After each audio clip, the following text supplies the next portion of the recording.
we're live?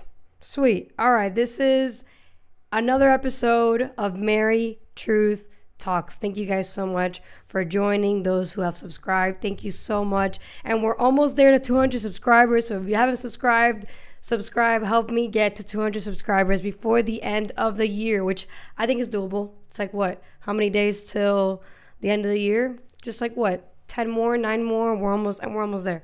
So thank you guys so much for tuning in. Everybody who has supported Patreon, thank you so much for supporting. If you don't know anything about Patreon, it's our wellness platform. It's an ongoing project, but that is what's funding MTT, Mary Truth Talks. So if you want to support us monetarily, you can go check it out. It's going to be on the link below. So we have a lot of wild stories today. So let's just get to it because it's like 10 stories. So hopefully we can get through all of them within an hour. So we have Congress avoided a government shutdown. This was like the biggest thing for the entire week. So we're going to talk about that. Kamala Harris for governor of California. Yikes. There's a lot of Democrats that are losing their minds for that. So we'll talk about that. ABC pays $15 million to Trump. Now that one's, that one's interesting because that's a message to media, big media. On January 6th, the FBI had confidential human sources. We'll find out what that means.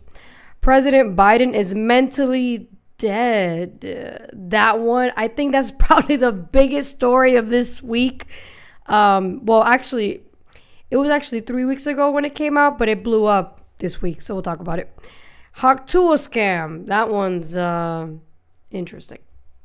Fani Willis case against Trump is done. Finito. So we'll talk about that. Biden administration rushing to ban TikTok.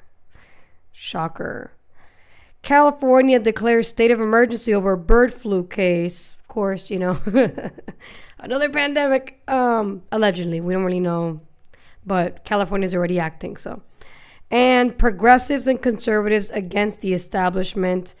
That is very heartwarming, and I wanted to end with that because the future looks bright. So,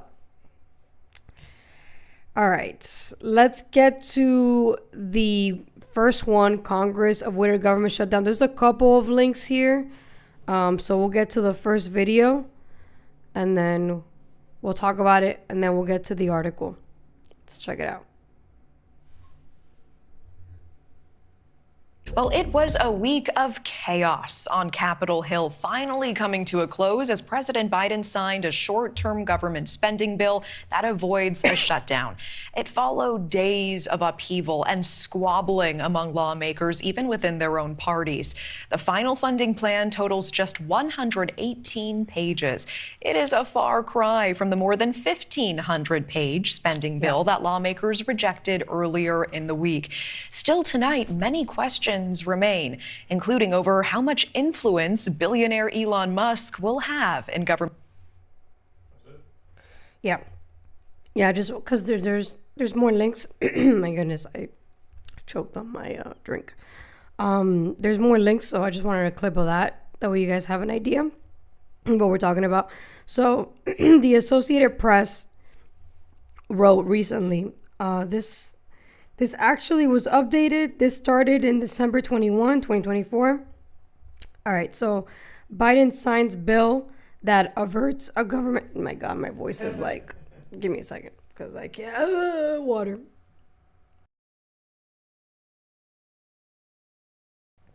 Goodness. Down the wrong pipe. All right. Okay, I think it's better. All right. Biden signs bill that averts a government shutdown and brings a close to days of Washington upheaval. All right. So President Joe Biden signed a bill into law Saturday that averts government shutdown, bringing a final close to days of upheaval after Congress approved a temporary funding plan just past the deadline and refused President-elect Donald Trump's core debt demands in the package. So the deal funds the government at current levels through March 14 and provides $100 billion in disaster aid and $10 billion in agricultural assistance to farmers. This agreement represents a compromise, which means neither side got everything it wanted, which I think is a win. It's not a big win, but I think it's a win. Biden said in a statement, adding that it ensures that government can continue to operate at full capacity. That's good news for the American people. House Speaker Mike Johnson has insisted lawmakers would meet our obligations and not allow federal operations to close.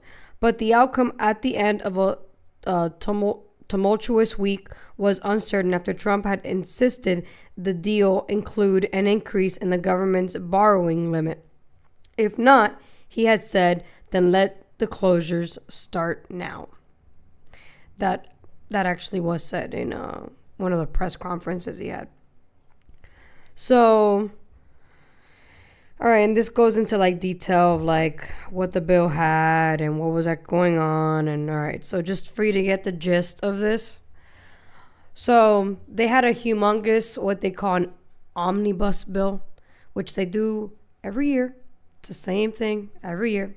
But this is the first time that the omnibus bill, which is a enormous bill that they don't get to read, they're just voting on something they don't even know what's in. And for the first time, it did not actually go through. They had to seriously figure out last minute how to shrink it in order for it to actually pass, and then Biden gets to sign it.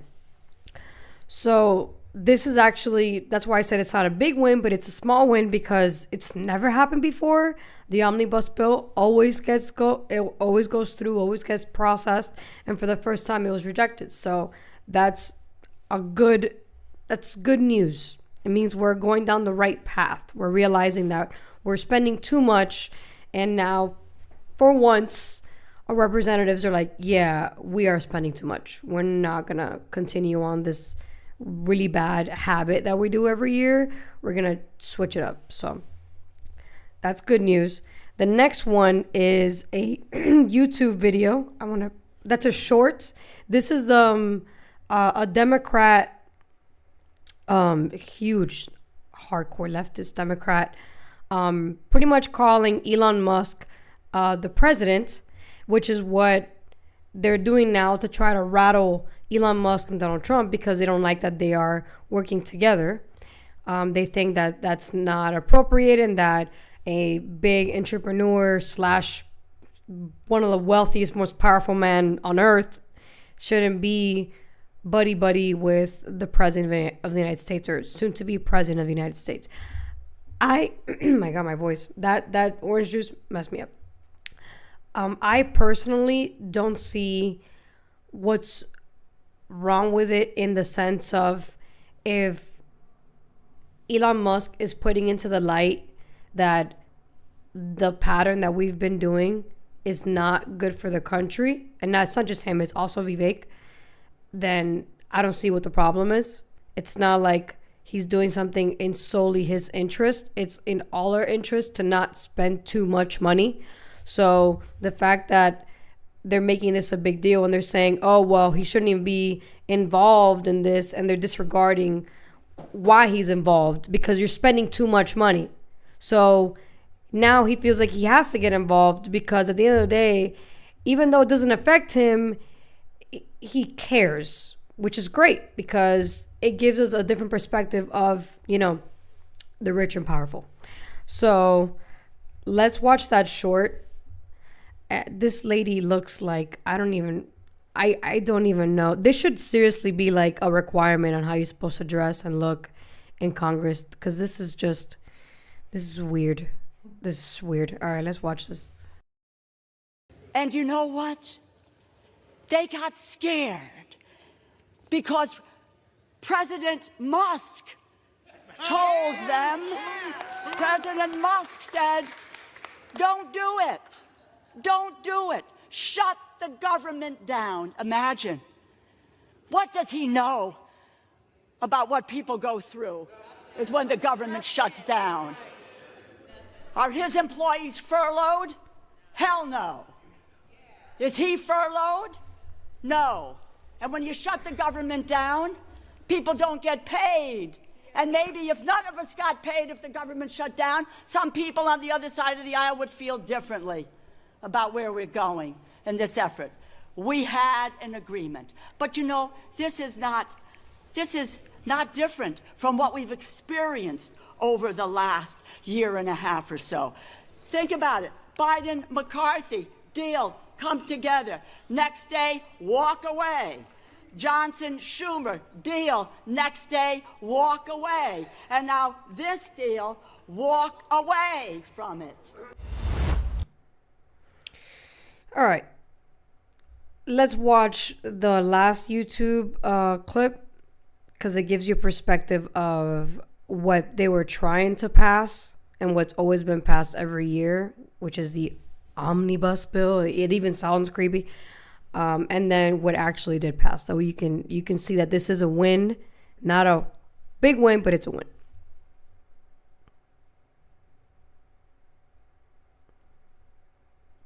Oh, and this lady, we're going to talk about her also.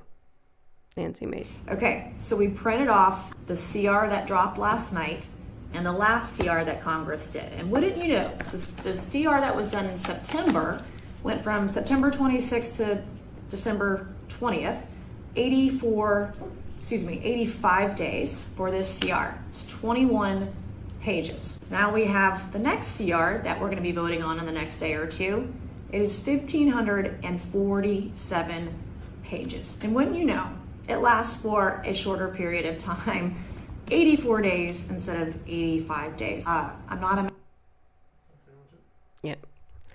So, you know, total win because that's never happened before. So kudos to us for making a difference and actually making a change in Congress. For once, we're literally living in history. Like, history is in the making and we're living in it, which is pretty amazing. So the next story is Kamala Harris for governor of California. This is crazy. I don't know if I can actually put the Young Turks. So I don't try just in case YouTube flags it. But just to give you a perspective, I don't know if you guys know what the Young Turks is, but it's a leftist platform. It has like 6 million subscribers. It's a big platform. It's been around for over a decade, and one of the biggest hosts, main host aside from the owner, is, I think her name is what is her name? Anelia. I always forget her name. And she was freaking out because she does not want Kamala Harris to become governor because she would be worse than Gavin Newsom. So it gives you a perspective that even the Democrats are like, yeah, no, we don't want Kamala Harris like at all. Like we don't want her. You know, we didn't really want to vote for her when she was the pick for the Democrat Party, but now we really don't want her at all. So I want to show you this really quick. This is interesting. I hope she doesn't try, but then again, she's been living off of taxpayer money her whole life, so I'm not surprised. Well, she lost, but Kamala Harris might not be done yet. So what's next for the vice president? Potentially. She's reportedly told advisors she's not getting out of the political arena anytime soon, wants to keep her options open. And early polling from Morning Consult shows 62% of Democrats would like to see her run again for president in 2028. But she certainly could seek another office, this one in her home state. How about the California governor's mansion? That job will be open in 2026. When Gavin Newsom's term is up, he's not eligible to run for re-election. And there was another poll that found nearly half of California voters would likely support her if she threw her hat into that ring.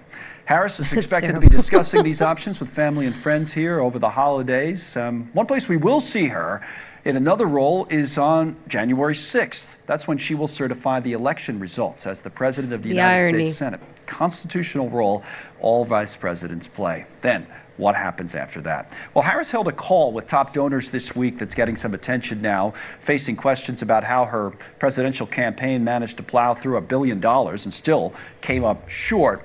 We talked about that right after the call had wrapped with DNC senior advisor Lindy Lee, big fundraiser for the Democrats, who said she was shocked at the lack of responsibility from the campaign. Yeah.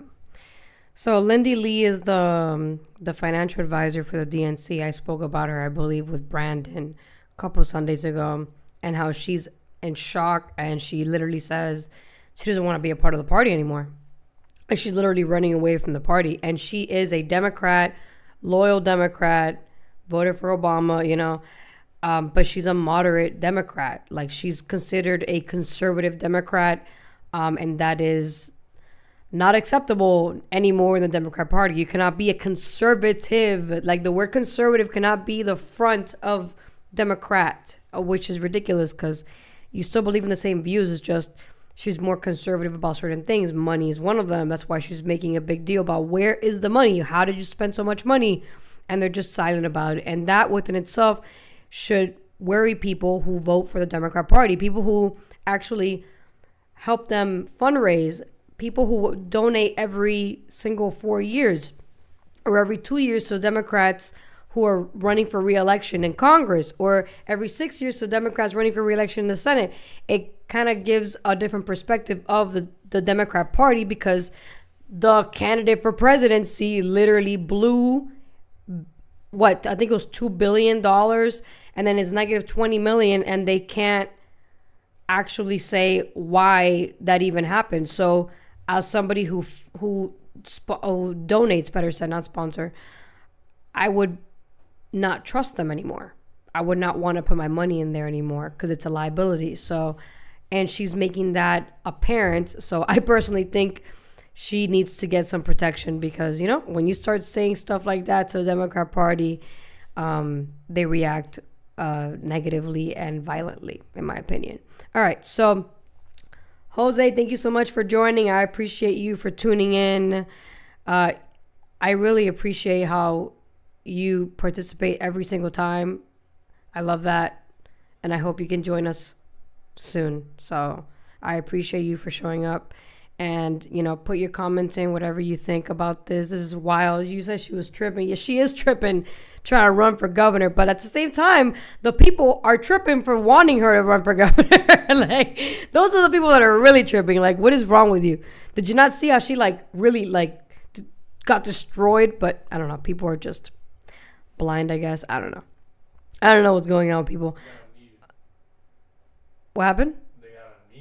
Yeah, I don't know. Or maybe they just, I don't know. I don't have an explanation. I would like for somebody to give me one, because I don't understand. So the next one is ABC pays $15 million to Trump. That one's an interesting one. We're going to watch the video and then we're going to read the article. I'm ready. Today, ABC News agreed to give $15 million to Donald Trump's presidential library project to settle a lawsuit filed by the president-elect.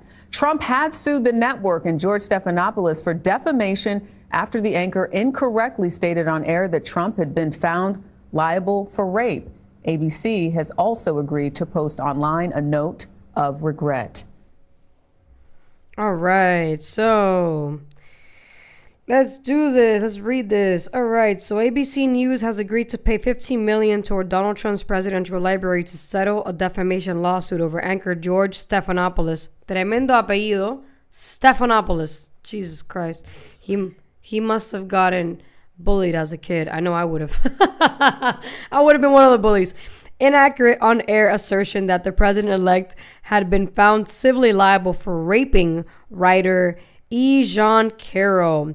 As part of a settlement made public Saturday, ABC News posted an editor's note to its website expressing regret over Stephanopoulos' statement during a March 10th segment on his This Week program. The network will also pay $1 million in legal fees to the law firm of Trump's attorney Alejandro Brito.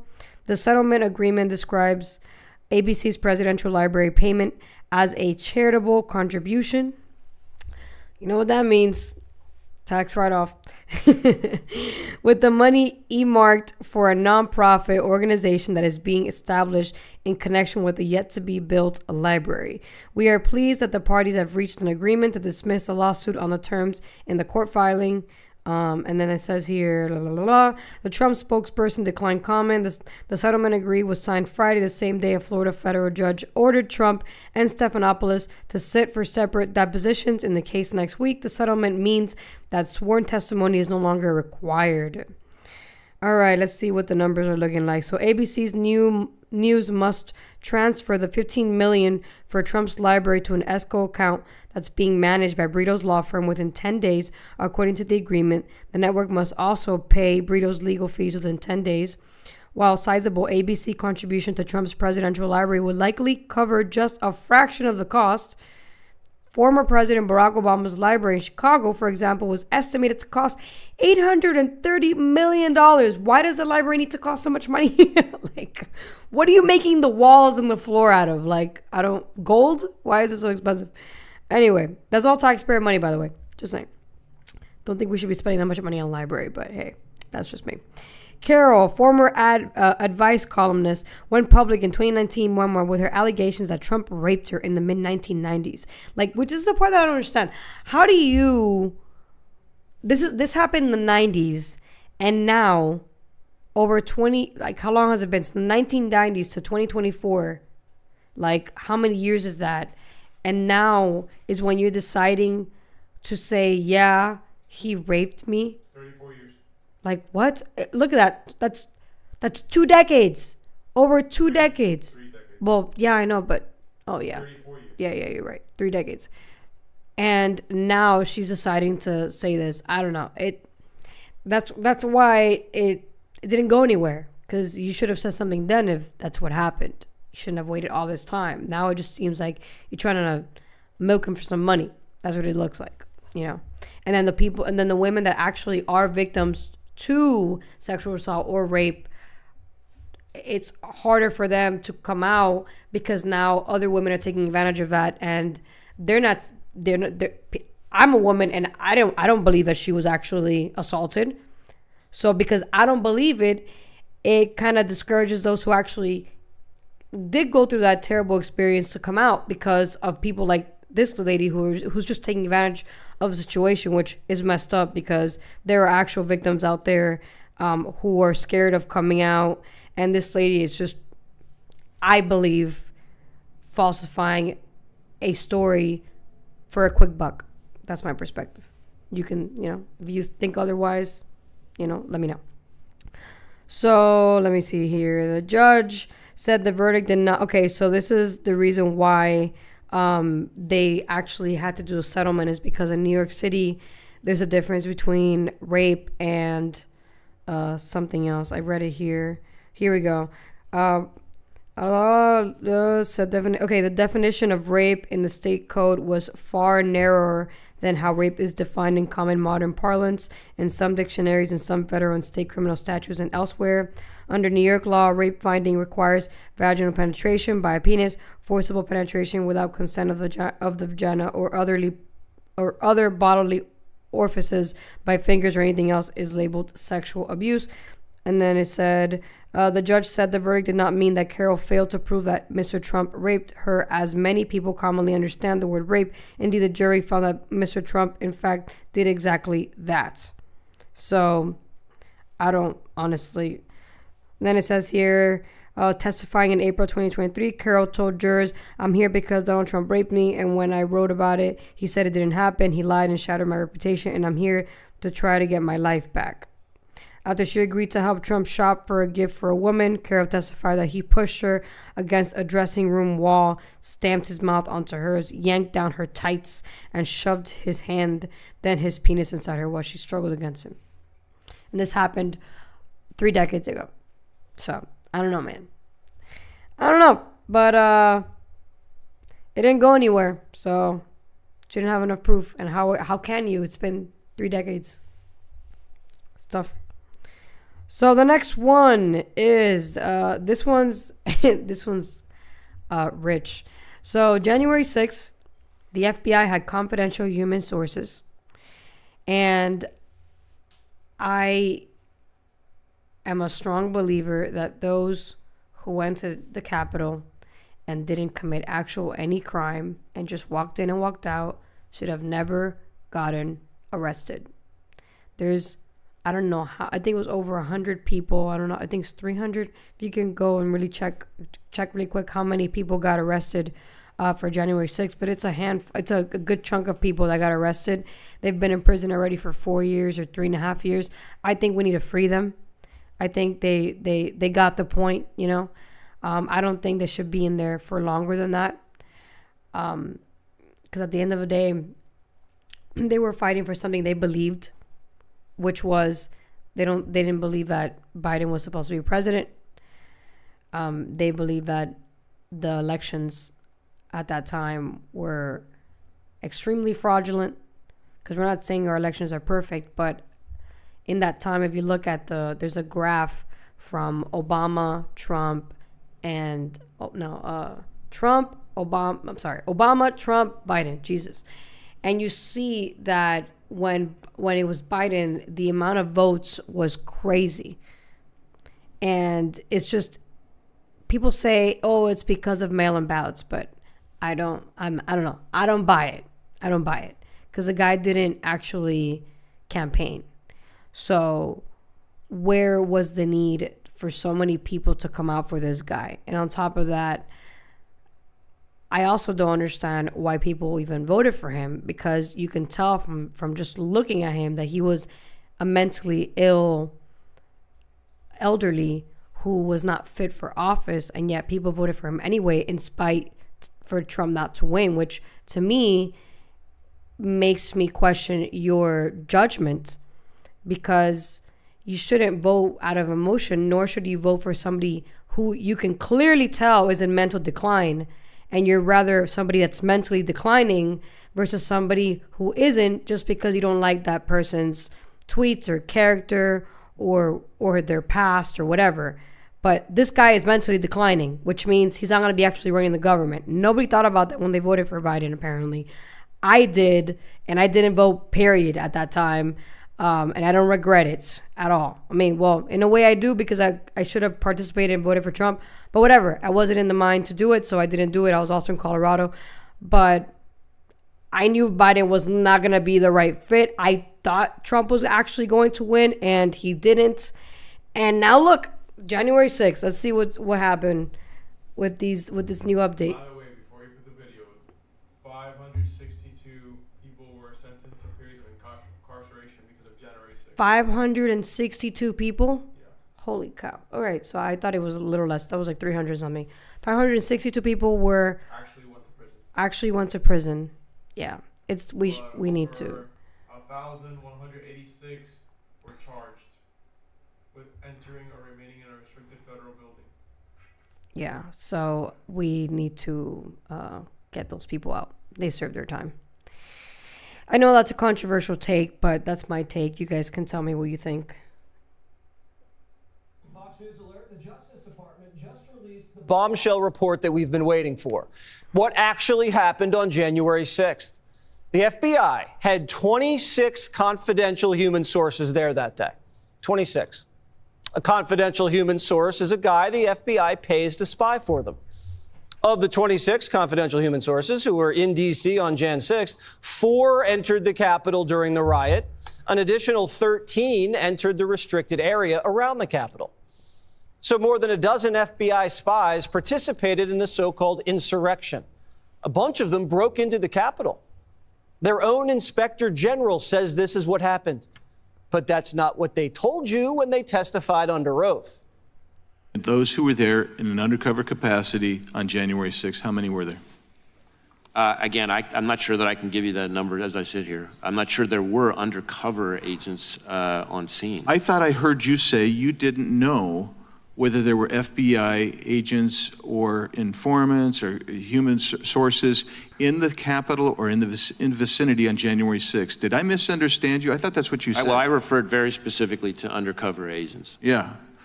And so are you acknowledging then there were undercover agents? As I sit here right now, I do not believe there were undercover agents on scene. director was hiding something, so Congress asked the question a different way. Listen. Did you have confidential human sources dressed as Trump supporters inside the Capitol on January the 6th I like that guy. prior to the doors being open? Again, I had to be very careful. It should be a no. Can you not tell the American people no? We did not have confidential human sources dressed as Trump supporters positioned inside the Capitol. Gentleman's time has expired. You should not read anything into my decision not to share information Director Wray, about confidential human gentleman's time. Ray's right. The FBI didn't have undercover agents at January 6th. They had confidential human sources. Yeah. Yeah. And just to respond back to you, Jose. Yeah, I did see the perspective of Tim Pool. Yeah, he had a very similar perspective than I have. They served their time and they need to get out. And the fact that the Democrats or just progressives, the leftists, who swear that, January 6th was a breach in the transition of power. It was, a fight against, our very Constitution, is to me kind of way fascist, which Tim Pool also brought that up, because you're saying that the federal government should have this overwhelming power to incarcerate people for going against, the power, the person who won, or, the power that be. And at the end of the day, we do have a right to critique. We do have a right to protest. We have a right to say, no, I don't agree with this. I don't think we should be, I don't think this person should win. Why did this person win? Where did all these votes come from? Like, we have a right to ask questions. And even though they technically were trespassing, which is against the law, they were also allowed in. So, and then because they were allowed in, essentially, the whole trespassing thing is kind of null and void, because if you're trespassing, they shouldn't have even opened the doors for you, because you are trespassing. So the fact that they opened the doors for them kind of makes it seem like, okay, well, then I'm not really trespassing because you're allowing me in, And if you were allowed in and you didn't actually break anything or hurt anybody, then there shouldn't be such cruel and unusual punishment, which is against what we believe in, right? And this was cruel.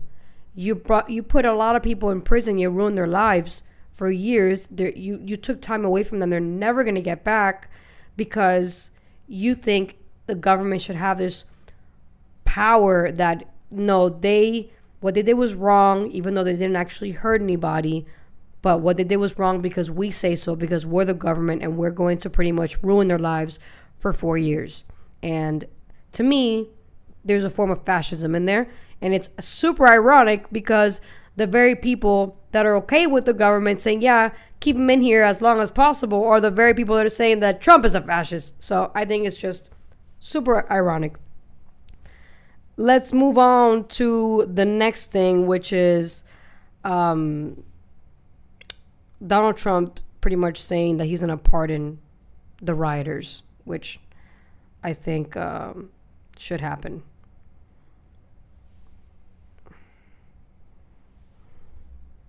That's a... We're watching the video? Yeah, it's a video. Appeared on Meet the Press on Sunday. It was his first major network interview since winning the presidential election.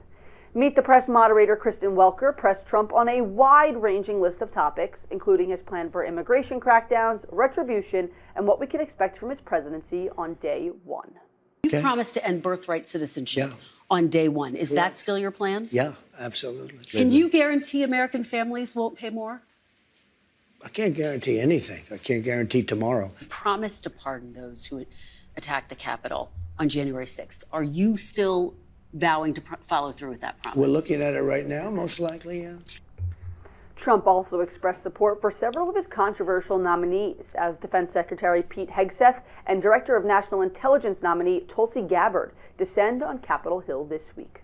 Joining me now is the Hill's national political reporter, Julia Manchester, to break this all down. Julia, thanks for joining us. Hey, Michael. That was a fascinating Meet the Press interview yesterday, wide-ranging. Kristen Welker hit a lot of different topics. Yeah, you can end it. I don't feel like watching him. All right. I just wanted him to say, yeah, we're going to pardon. So you heard him.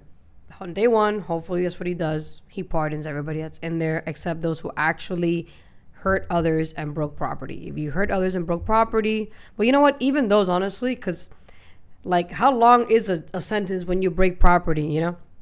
Is it like more than 5 years? I don't know. I think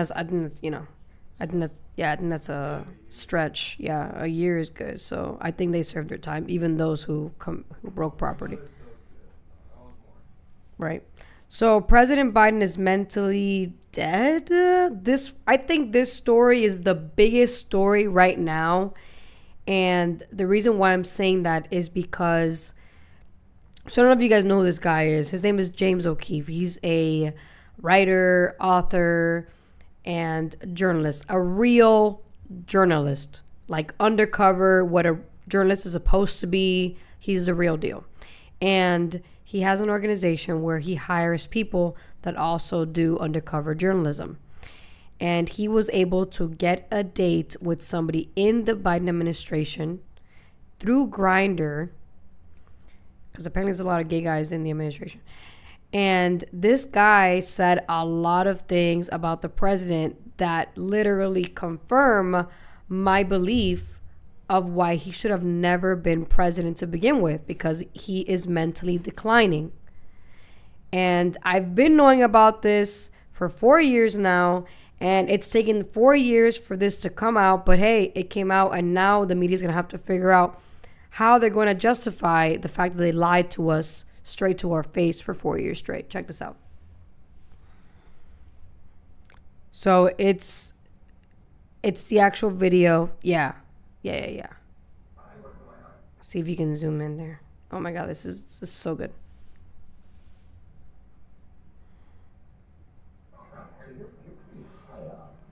In the government? Yeah, I'm fairly high up. I'm good at keeping secrets, and so I manage 2 federal agencies, the State Department and USAID.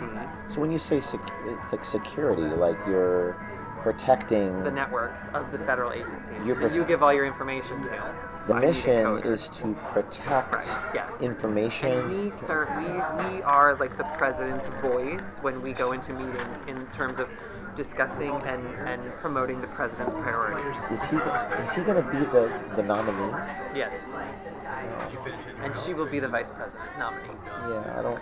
There was a debate about removing her from the ticket, but sadly they didn't. She can't keep black staff. They quit on her in mass. But with him, I know. He's got dementia. Yeah, well, he's definitely slowing down. Well, they know that he has those issues. I think so. But they're not willing to say it. Shows it.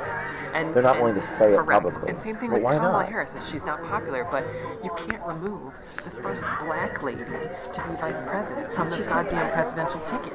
Like, what kind of message are you going to send to, like, all the African-American voters? How would you spin that? People would be like, what the fuck? Like she's a woman and she's multiracial. I think that they're really concerned about this. But they won't say it. Well, I guess if they say it publicly, correct. That Biden they can't say it publicly. No, they got to toe the line. Do they say it privately? But they won't say it publicly. Correct. That Biden they can't say it publicly. No, they got to toe the line. Do they say it privately? I mean, I'm just telling you what I've heard. Like, You're just telling me the truth. Does it make sense? No, but that's what I've heard. I've had a meeting with Michelle Obama at one point when I was an intern, and this is a date. Someone asked her, "Will you ever run for office?" And she said no, emphatically. Really? I've seen all the shit my husband has had to go through, and that does not interest me. People would be like, "Well, I don't think we should have to get the vaccine." And I'm like, it's like, you're not going to get the vaccine, and then you're going to go expose my family in the hospital to your vaccinated COVID. Like, you. So you work in cybersecurity for the White House, and my question is, what are you doing on a meeting with James O'Keefe? What type of cybersecurity operation are you guys running over there? We're running a good cybersecurity operation. Well, obviously not. Yeah, I mean, there's more to it, but that's the one. That's the one that they had there. There's another one that's like really, really good, but I can't post. We can't put it because it's under Benny Johnson's channel, and YouTube will get us for copyright. So that one doesn't go into nitty gritty, but that same guy was telling James, who's pretending to be a gay guy, doesn't even have like anything crazy. He just bleached his hair and put some glasses on. That's it. I'm a gay guy. And this guy literally told him that the president is completely like not here. Like his body's here, but he's mentally not here. Oh snap. DJ Lockdown. Yo, thank you so much for showing up. Yes. The table, bro, the table. When you come back next time, we're gonna have a table, bro. It's gonna be so much fun. I'm so excited. I love my table, guys. Thank you guys. Yo, subscribe to Patreon. I have to plug it in because this is what's going to fund the channel. The channel's gonna get better. We can get a better camera. We can get more mics. That way we can have more people at once versus just me and somebody else. So it's literally you guys helping us make the channel better in quality. So check it out. Patreon, MBE. All right, let's go back. I'm done plugging. All right, so bro, check this out. So the guy that we were just showing, he literally was saying how Biden calls him on the phone, and Biden's asking for somebody that's currently with him, and he's calling this guy like, oh, where's so and so, and the guy's like, he's with you. And then Biden's like, oh, okay, I'll call him through somebody else's whatever, and then clicks, and then like a couple minutes later he calls the same guy again and asks the same question again. So I wish we could show that, but it's on somebody else's platform, and he's independent. And YouTube, for some reason, when somebody's independent and it's not like a main network, I can't repost their stuff, which is dumb. I should be able to do it because I'm helping them out. But whatever, it is what it is. But you can check it out. It's on Benny Johnson's account. He literally puts Biden is dead or something like that. And it's wild to know for sure this guy is mentally not here. He's totally checked out. So it makes you wonder who on earth is running the country. Like, who is running the government? What is going on right now?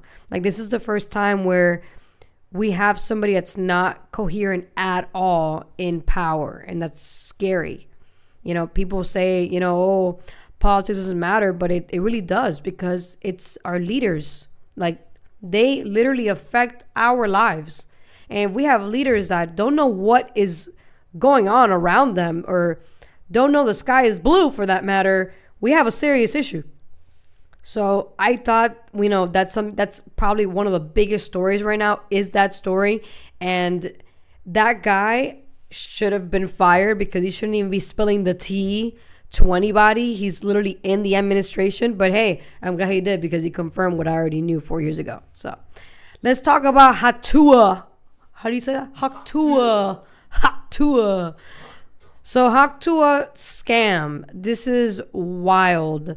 This is all right. Before, you know what? Let's watch this video and then I'm gonna give my take on it. Let's watch the video. Haley Welch is being accused of stealing $2 million after her meme coin crashed. Haley Welch has come under a firestorm of criticism after her meme coin Hawk rose to $400 million within minutes of its launch, but after just hours crashed down to just $35 million. Since then, data-fueled allegations of insider trading and unethical practices have lit up social media. Welch and her team have strongly denied all allegations. Haley Welch is being...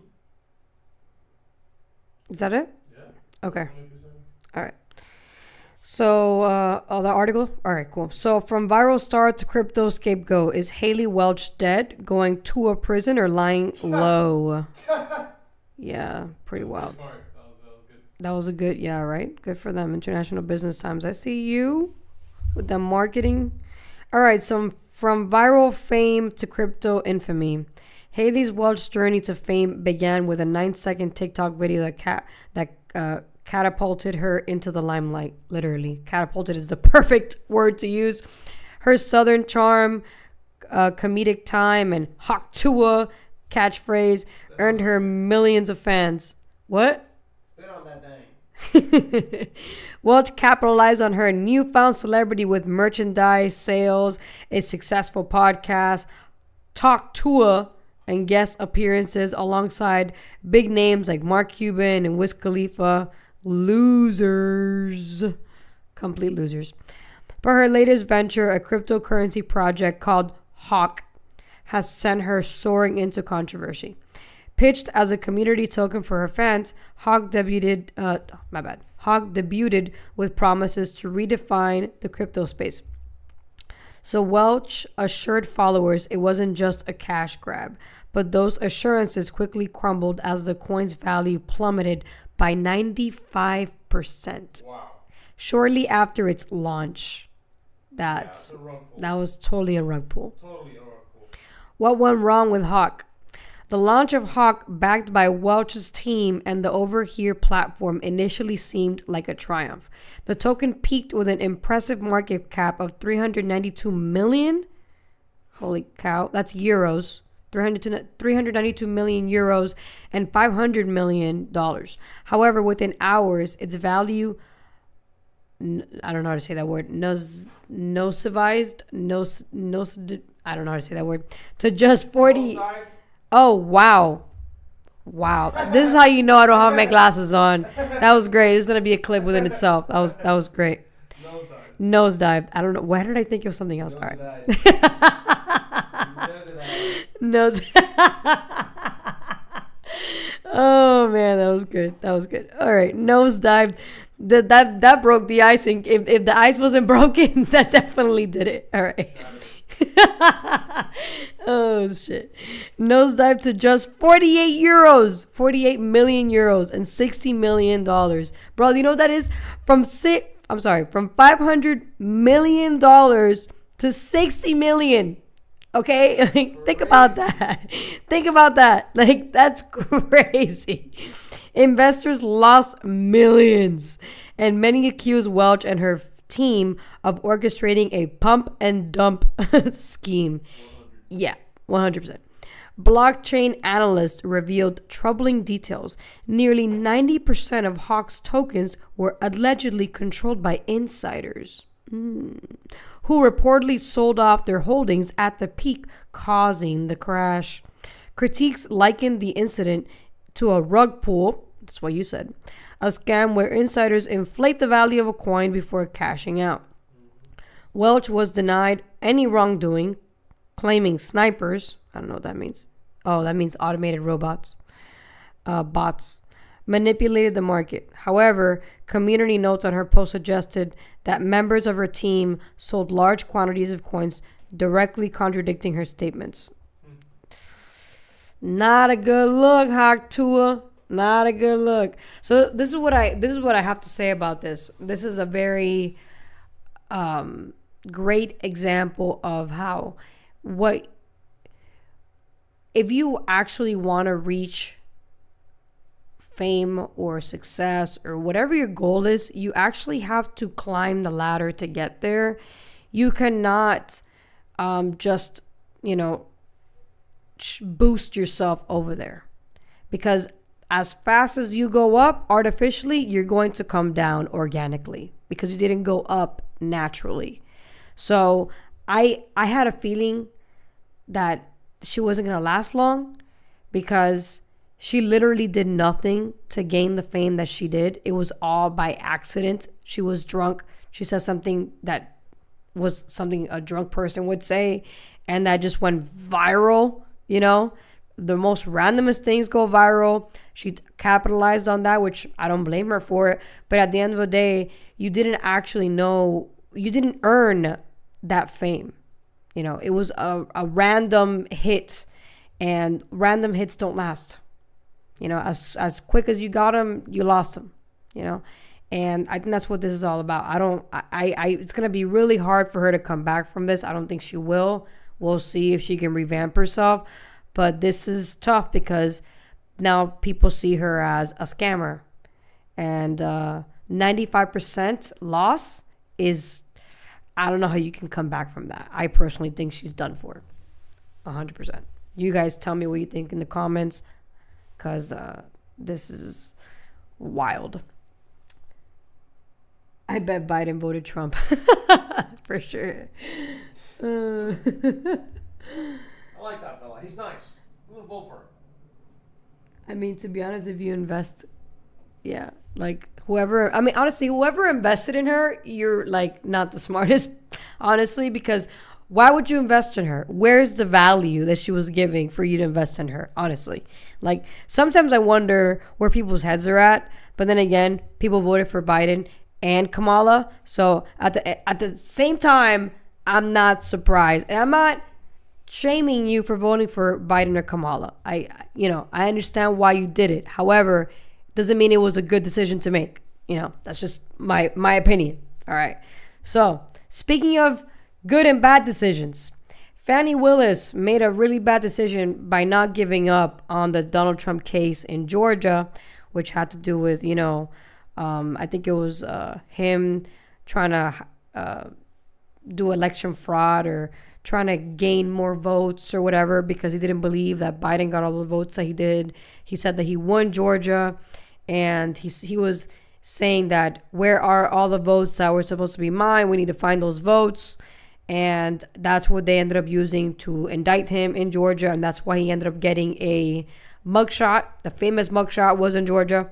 So I want you guys to check this out. That way you guys can know what was going on in that case, because there's so many cases of Donald Trump, it's hard to keep up, but this one's one of the big famous ones.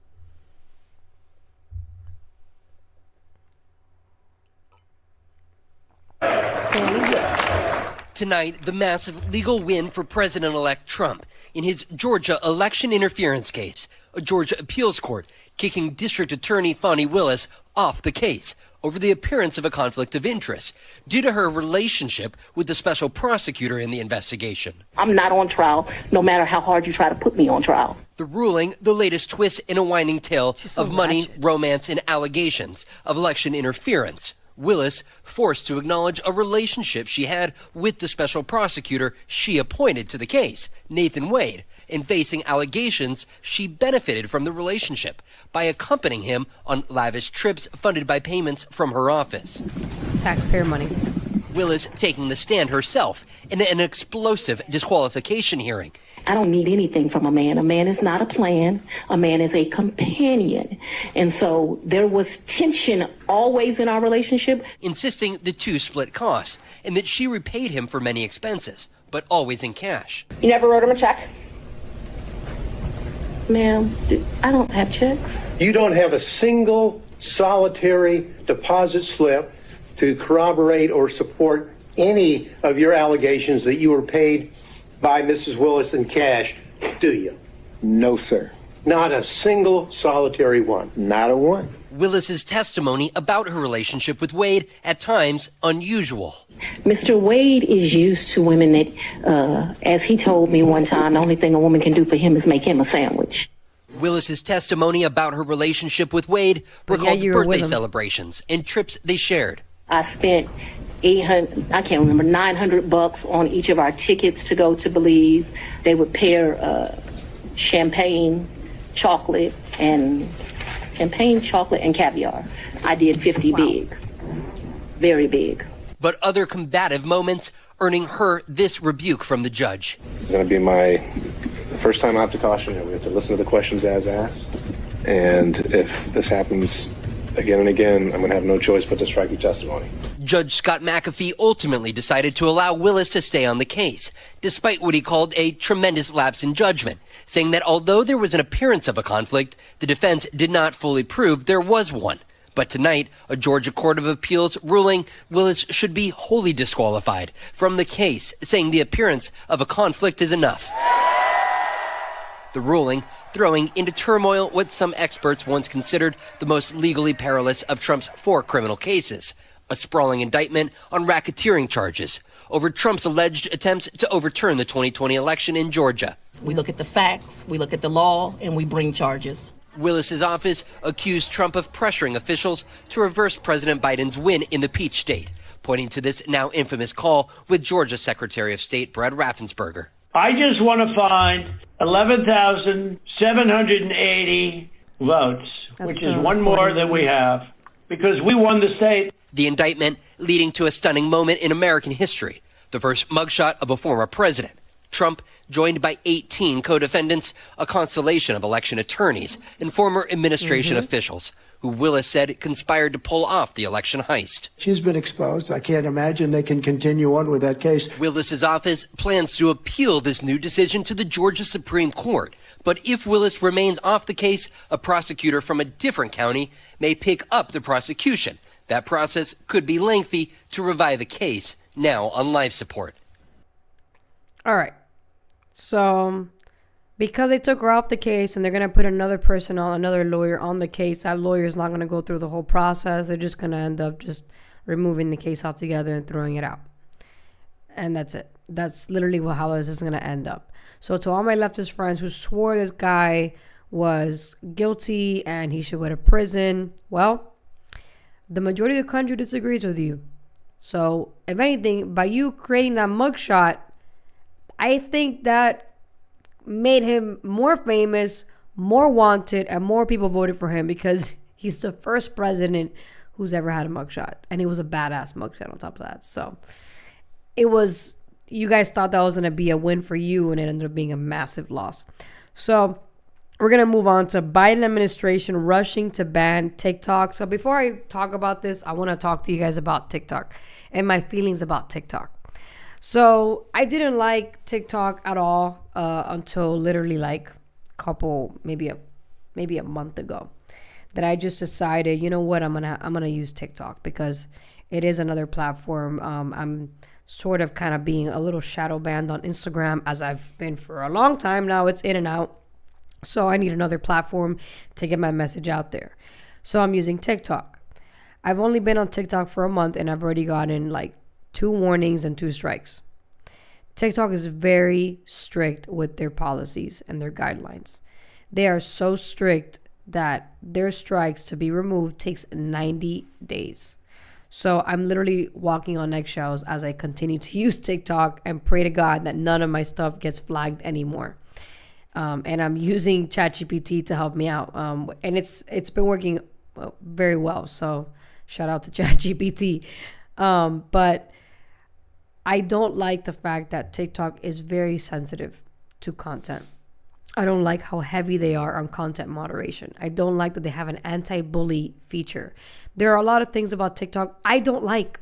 I love the fact that you can get reaches really fast. You can grow really fast. I think that's awesome for the content creator, the marketer, the person who's actually trying to get a message or a product out to the audience for them to buy it or subscribe to the message. But at the same time, I don't like how many guardrails the content creator has to go through to avoid getting flagged, shadow banned, blocked, or taken out of TikTok automatically. So I don't agree of the TikTok ban, because by you trying to ban TikTok, essentially you're opening the door of being able to ban other social media platforms, meaning X, and that's a very neutral platform that actually is not super strict. You can literally post whatever you want on there. So I'm not okay with the whole TikTok ban. However, I do think that there should be a way to get TikTok and Facebook/Instagram to be more neutral about people's content and not be so heavy on the moderation, because when they're moderating your content, they're censoring the content is what they're doing essentially, except they're not using the word censor, they're using the word moderating because it sounds better. You know, just like the pro-choice people use the word fetus, not baby, because it sounds better to them, at least. You know, it justifies what they're doing, even though what they're doing is wrong. So I personally think there should be some type of law to embrace freedom of speech, not remove or regulate freedom of speech.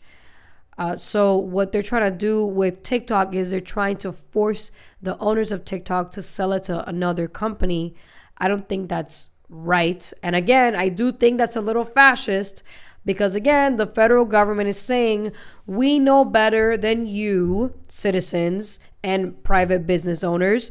And we think that these private business owners shouldn't have this platform. Therefore, they should sell it to another party because they are Chinese. I don't think that's going to fly in the Supreme Court, to be honest with you. I think it's a very easy win for TikTok's owners to be like, yeah, it's discrimination just because I'm Chinese. Like, what the hell? Where's your proof that we're spying on you guys? Give me the proof. You know, just because we're Chinese doesn't mean we're spying. You know, it's the same thing with FDR when he put Japanese people in internment camps because he believed they were spies. You can't do that, which is crazy because at the time the Supreme Court said you can because we were at war. But in this case, we're not really at, well, we are at war, but you know what I mean? Like, it's not that serious for the Supreme Court to be like, yeah, ban them. I don't think so. I don't think that's gonna happen. So let's watch the video. All right, TikTok getting one more lifeline, this time from the Supreme Court. Justices saying they'll hear arguments next month over the law that could ban the platform in the U.S. TikTok filing that emergency application to the High Court following the CEO's meeting with Donald Trump this week at Mar-a-Lago. How do you plan to stop the ban on TikTok next month? We'll take a look at TikTok. You know, I have a warm spot in my heart for TikTok because I won youth by 34 points. And there are those that say that TikTok had something to do with that.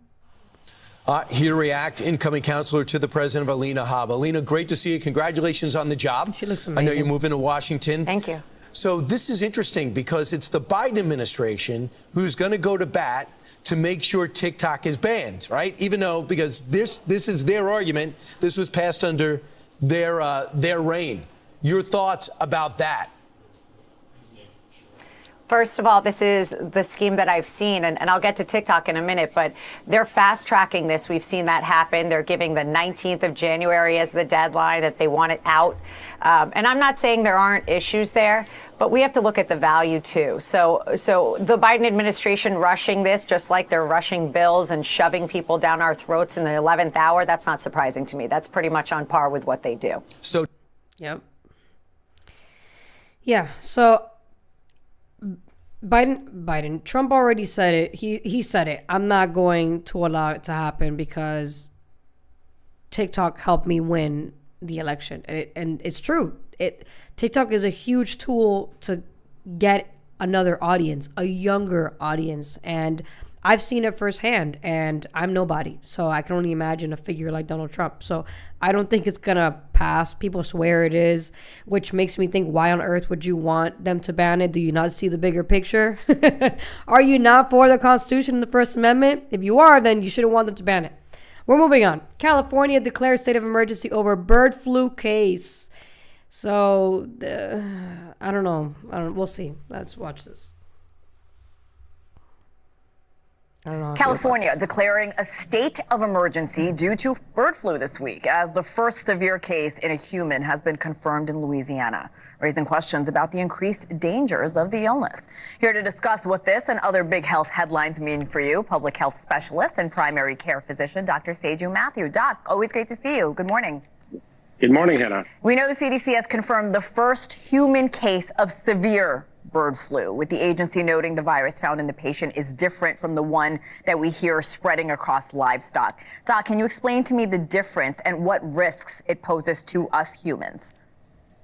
Yeah, so far we have about 64 cases of bird flu. Most of them, except for this one case in Louisiana, were in cattle commercial workers. So we know that there was an infected animal that transmitted that infection to these workers. And all of them recovered just fine. They were just mild symptoms. But in this one particular case, it was a 60-year-old patient from Louisiana, as you mentioned, who fell severely sick. So this is the first case of severe illness from bird flu. But check this out. The contact was with a wild bird in the backyard. So a little bit of a different route of exposure and definitely severe illness. But so far, the CDC says that the risk to the average human is low and that there's no person-to-person or community transmission. That's good news so far.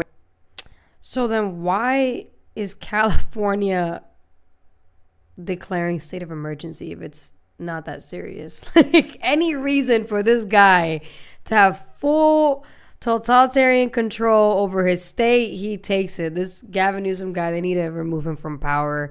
And I personally think he should be investigated for what he did during COVID, because he ruined a lot of lives. A lot of kids didn't go to school for a long time, so their development was completely delayed. A lot of businesses shut down. So it's just, he needs to go under massive investigation. There needs to be a massive audit in how he handled COVID. But, you know, let's say this is real and this is true and there is a bird flu, you know, just take care of yourself. Be mindful now that you know. Thank you for watching, guys. Subscribe if you haven't already. We're almost there to 200 subscribers. Almost there. So help me out and click on the subscribe button. So, yeah, just take care of yourself. You know, drink some, you know, ginger, turmeric, soup, lots of water, stay hydrated, exercise, because if this is real, and it looks like it is, we are already aware of it. We know what it feels like to be in a pandemic. We know that, you know, the basic things, wash your hands, stay healthy, take care of yourself, is really all you need to do. So we're going to end it with a very heartwarming message that's going on right now, which is amazing. Let's take a look. This is Turning Point USA. Happens every year. This guy, his name is Charlie Kirk. He's the owner of Turning Point USA. It's a nonprofit organization, but now it's also political. And he also helped Donald Trump win massively in the 7 swing states. So I want you guys to take a look at this, because this is Charlie Kirk, who is very conservative, and Cenk Uygur, the owner of the Young Turks, who's very progressive. Check this out. Cenk, welcome. Thank you. Thank you for that warm welcome. I appreciate it, guys. Thank you. So Cenk, the spirit of inviting you is that there's some confusion of these divides of right versus left, populist versus corporatist. I guess a good opening would be, as a man in the progressive movement, as one of the leaders of the progressive movement, what do you make of this last year, the state of the Democrat Party, and kind of American politics from the more progressive left perspective? Yeah. So first of all, I'm proud to represent the left flank of the populist movement. And I think we need both flanks, so I'm happy to have this conversation. In terms of what has gone wrong in the Democratic Party, it's the same thing that went wrong in the Republican Party, but I do have to give you guys credit for a revolution well done. Nice. And what I mean by that is not a revolution against the Democratic Party or the left or the country, but a revolution against the establishment. So I knew you guys were for real in fighting against the establishment when I started going on right-wing shows and I would say something negative about Mitch McConnell. And when I did that in the past, what I would get back is, oh, no, Mitch McConnell's great. Pelosi's terrible, but Mitch McConnell's great. Let's do that here. What do you guys think of Mitch McConnell? All right. Yes, I love that. So look, for my left-wing friends that are watching out there, they just booed Mitch McConnell. That's a great thing, okay? And let's do one more. What do you guys think about Dick Cheney? My left-wing friends out there, we have been waiting for the right-wing populists to boo Mitch McConnell and Dick Cheney our whole lives. Take the win. Take the win. Now, what we need to do in the Democratic Party is we need to do likewise. We need to have a revolt against the Joe Bidens, the Kamala Harrises, and the Nancy Pelosi's. Hell yeah. That is awesome. That is awesome. I'm leaving you guys with that message. This is literally a revolution in the making, a positive revolution, not, you know, the revolutions that have happened in the past where things went wrong in South. This is the revolution in the right direction. This is 1776 all over again, just on a digital scale. This is a anti-establishment movement pushing the establishment out of, you know, power, pretty much. This is a massive coup because we're all participating in this movement together. Even though, we're not, we're doing it all in a different way, but we're still in the movement because nobody wants the establishment anymore. We're done. It's over. And we made that very obvious when we won 7 swing states. Even the liberal states have become more red. So we are literally making a difference. Thank you guys so much for watching. Like, share, subscribe.